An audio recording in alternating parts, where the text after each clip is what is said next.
ગોપાલભાઈ Italian કહીશ કે અઠવાડિયું વિચારવાનો સમય આપું છું, ત્યાં સુધી હું શાંતિ રાખીશ. એક અઠવાડિયાનો સમય બિન રાજકીય રીતે આવો ખેડૂત અને મજૂરોની લડાઈ લડીએ. ગોપાલભાઈ પાર્ટી છોડીને બિન રાજકીય રીતે લડવા તૈયાર હોય તો ભગવાનની સાક્ષીએ કહું, આટલા ખેડૂતોની સાક્ષીએ કહું, રાજુ કરપડા આજીવન કોઈ પાર્ટીમાં જોડાશે નહીં. તમે જે પાર્ટીમાં, તમે રાજકીય પાર્ટી હારે રહ્યો તો વાંધો નહીં, તમે ભાજપના નેતાને ગાંધીનગરમાં બથમબથ કરો તો વાંધો નહીં.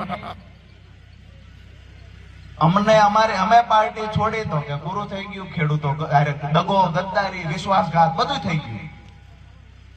મારી વાત એટલી જ છે કે બિન રાજકીય રીતે લડવું હોય મારી તૈયારી છે. તમે પણ પાર્ટી મૂકીને મેદાનમાં આવી જાવ. આખી જિંદગી ખેડૂતો માટે લડવું છે, બે ભાઈ ભેગા મળીને કામ કરશું. આ નથી કરતા. એ એવું કે હું જ્યાં છું મારે રાજકારણમાં રહેવાનું, તમારે નહીં જવાનું. ભાઈ અમારો વારો તો આવવો જોઈએ. અમારા ખેડૂતોનો વારો ક્યાંથી આવશે?